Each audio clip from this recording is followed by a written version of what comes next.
বন্ধুরা, আজকে স্বপ্নের রান্নাঘরে আমি তোমাদের সঙ্গে শেয়ার করব লাউ মাংস। এই যে নিয়েছি লাউ, আর এই যে এটা নিয়েছি পোলট্রি মাংস। তো লাউটা আমি এখন এই যে এভাবে ছুলে নিব।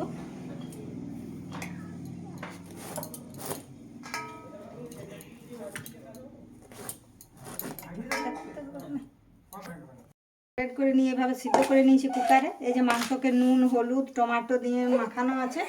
আর এই যে এখন আমি কড়াটা বসিয়ে দিয়েছি, তেল গরম হচ্ছে। এখন নুন দিয়ে দেবো অল্প, পেঁয়াজগুলো দিয়ে দেবো, গরম হয়ে গেছে।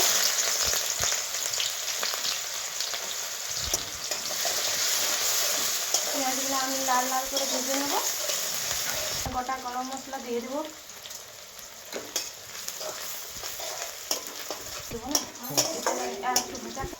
পেঁয়াজ ভাজা হয়ে গেছে, এখন আমি রসুন বাটা দেবো। 1 চামচ রসুন বাটা দিলাম। 1 চামচ আদা বাটা,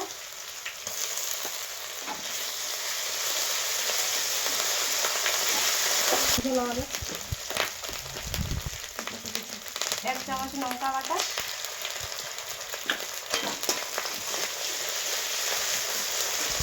মশলাটা আমার রেডি হয়ে গেছে। এখন আমি মাংসটা দিয়ে দেবো। নুন হলুদ মাখানো আছে, টমেটো দিয়ে মাখানো হয়েছে।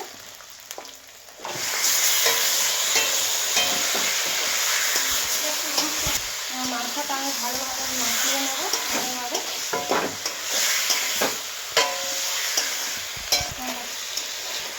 মাংসটা আমার মাখানো হয়ে গেছে। এখন আমি ঢাকা দিয়ে দেবো।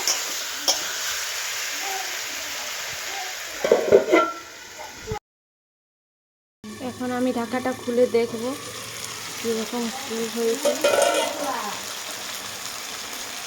কী সুন্দর তেল ছেড়ে গেছে মাংসটা থেকে। এখন আমি জিরা বাটা দিয়ে দেবো 1 চামচ।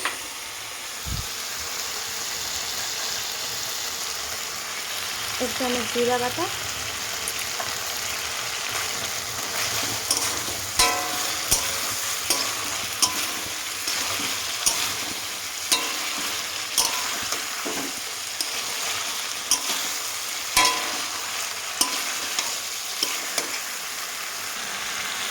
কষার জন্য আমি অল্প জল দিয়ে দেবো, মশলা ধোয়া জলটা।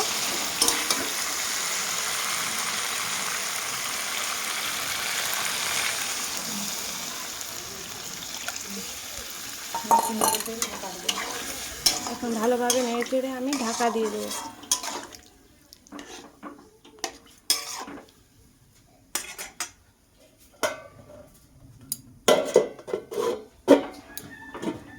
ঢাকা দিয়ে দিয়েছি।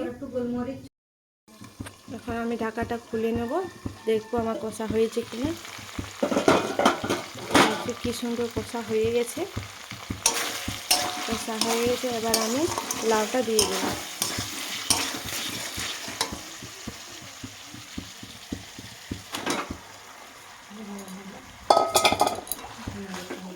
ভালোভাবে নেড়ে চেড়ে নেব।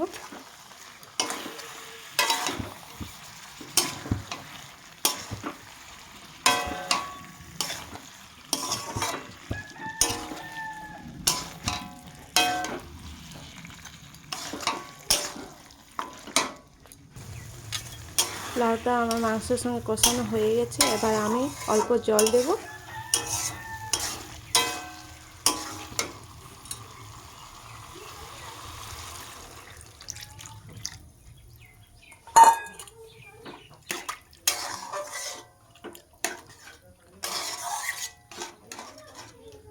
ভালোভাবে ফুটিয়ে নেব।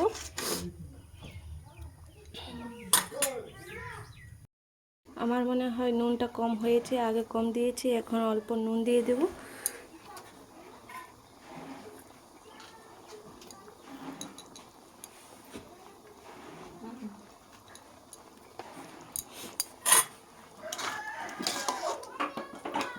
ভালোভাবে ফুটুক, তারপর নামিয়ে নিলেই আমার রেডি। কি সুন্দর ফুটে গেছে, দেখতেই পাচ্ছ বন্ধুরা। এবার আমি নামিয়ে নেব। লাউ মাংস আমি নামিয়ে নিয়েছি। এবারে আমি একটু গোলমরিচের গুঁড়ো ছড়িয়ে দেব। কি সুন্দর দেখাচ্ছে। যদি আমাদের এই ভিডিওটা ভালো লেগে থাকে তাহলে একটা লাইক একটা সাবস্ক্রাইব দিয়ে যাবে।